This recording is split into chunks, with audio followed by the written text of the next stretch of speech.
Welcome back to our discussion on how countries like India and the world in general can move towards a more sustainable path of energy consumption while developing economies.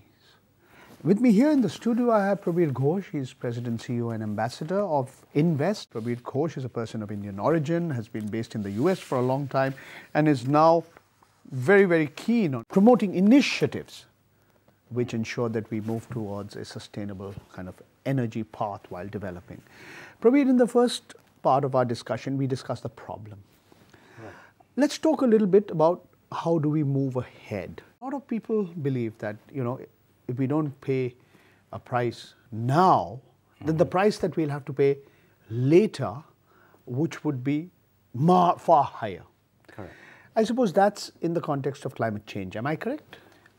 That's absolutely true. There is a huge debate that's being discussed about climate change, that the fossil fuel-based energy, as we use it today, is warming the Earth, and that can cause global warming or global weirding, as Tom Friedman likes to call it. Extreme weather situations. Extreme weather situations. And many would like to point out that that's happening more and more often.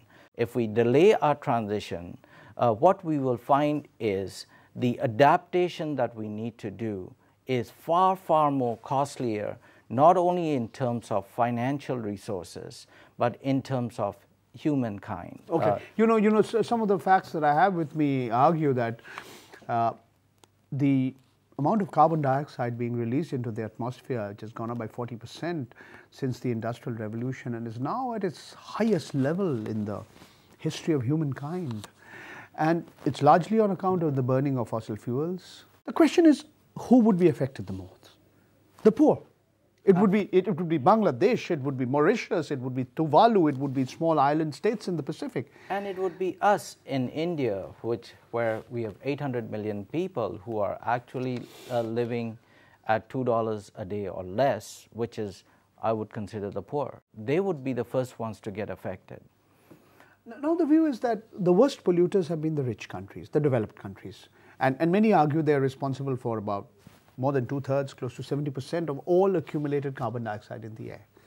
But today we have a situation where the cheap technologies which could be utilized by developing countries like India are not easily accessible. They're very costly. The patent right holders are unwilling to part with that technology. Is this correct? Is this perception correct? I think there may be some truth to that perception.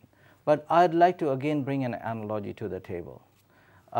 If you look at about 25 years back, India was very, very much behind in the telecom scenario. Then we decided to leapfrog technologies and get into cell phones. But not only that, what we did was we did some amazing work on adapting technologies that are available in outside India, but we also adapted and used our own technologies, and CDOT and Sam Petroda and Ashok Jhunjhunwala, and there were a whole lot of them who came out with technologies that were meant for India. So you're saying we adopted the best technologies from across the globe and adapted them to our conditions and helped our own people. Absolutely. And you think that's also possible in the energy scenario? That's absolutely possible in the energy scenario. Let's talk specifically about solar energy and photovoltaic cells. Do you think PV cells, photovoltaic cells is a way forward without government subsidy? In a few years from now, it can go without government subsidy. There are two essential things. One is how fast we can scale. The other part is, which is unique for the India situation, technologies like solar can be used in a distributed manner. What I mean by that is we have got more than 600,000 villages where many of them we don't have transmission lines going to them. Even if there's transmission lines, the power is very disruptive and it's not being used well. The cost of putting the transmission lines together, if you add on to that, even in today's terms and context, there are many, many applications, especially in rural India, where solar will actually work out cheaper. I'll give you an example. Yeah.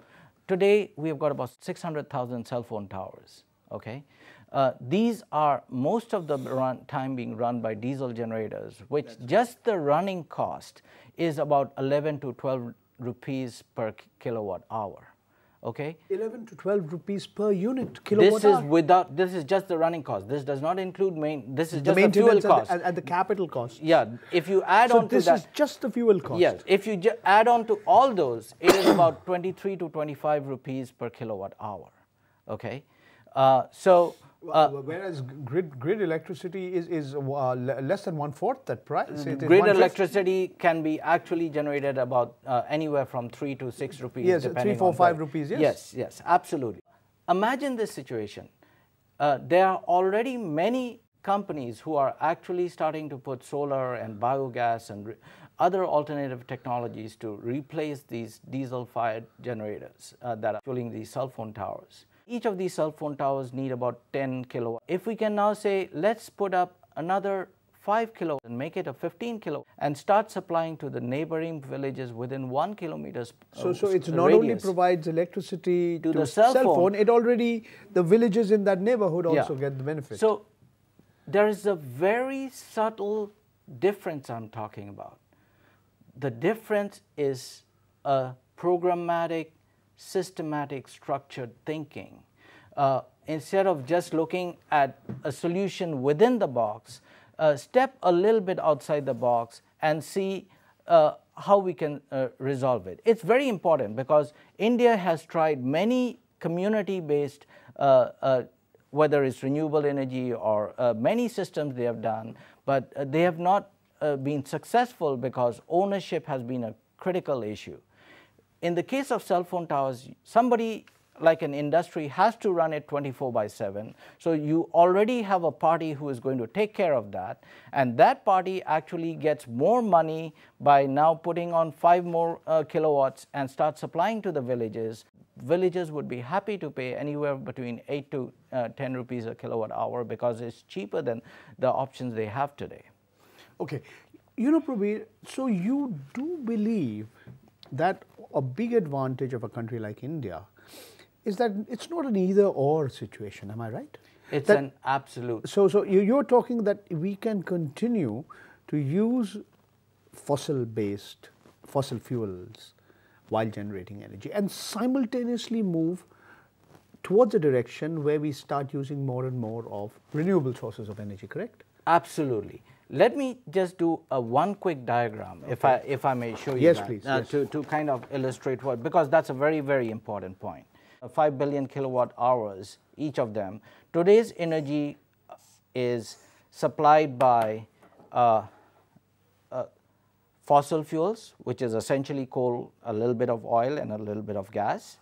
The biofuels or biomass, which are being used by the villagers for cooking, essentially. Cow dung cakes and all, gobar chips, cow dung cake, and so on. And the renewable energy is only about 3% today. Okay. So this is the present scenario. This is the present scenario, 2008-2009 scenario. The reason we need to understand is, unlike developed countries where their energy growth is kind of flat, India's needs by 2030 is going to be 3 to 5 times. 3 times if we are very careful about energy efficiency and conservation and do all the programs there is. So, and if we do the business as usual, our energy consumption can be 5 times. What that means is India's energy consumption, this block you are seeing, is about 22% of US energy consumption today. So it's less, it's just a fifth of American about energy. roughly a fifth. So 20 years down the line, if we fast forward it, if you do the business as usual, we will need 5 times. We will need a lot of fossil fuels. We'll still need the biofuels, and we will still need green energy. We've got this huge challenge. Let me give you an example how big that challenge is. Today, India is setting up 4 mega power stations. 1 is being set up by Tata's, and 3 are going to be set up by Reliance. These are 1 gigawatt times 4 gigawatt power plants. we will have 16 Okay. gigawatts. What it means is, if we have to do this, we will need something like 4,000 to 5,000 gigawatts. All right, I got you. To install it. What is the change scenario if you So move if towards you a look at the sustainable change energy scenario, yes. Where energy conservation is Move very aggressively. focused, one thing people keep forgetting to look below the line. Below the line is where the magic is. This is the energy efficiency and conservation. All right. Okay, so what happens is every time you are aggressively addressing the energy efficiency You're and conservation, using energy more efficient. not only that, you do not have to build thousands and thousands of gigawatts of power plants and energy. And the beauty of that is many of these are more cost effective than. You finish it because I Yeah. need to take a break quickly. Okay, so if I have to draw the rest, here's your biofuels, and here is your renewable energy portion, which will be larger. So two very quick things I want to point out is the unique situation India has is, even under the most aggressive energy transition scenario that we are recommending, we still have to grow our fossil fuel base at least 2 times. All right. Okay. So that's where the magic is. So you're saying our fossil fuels-based energy grows, but the other sources of energy grow even more. Am I right? Relatively speaking. Exactly Okay. right. Let's take this issue a little further. Okay. Let's talk about whether it's achievable, whether it's feasible. What are the important policy initiatives that need to be taken? What are the changes that we need to take? I'll take one more break in our program. I'll get back to you. We are discussing sustainable energy initiatives with Prabir Ghosh, an expert on the subject. Stay with us. We'll be back.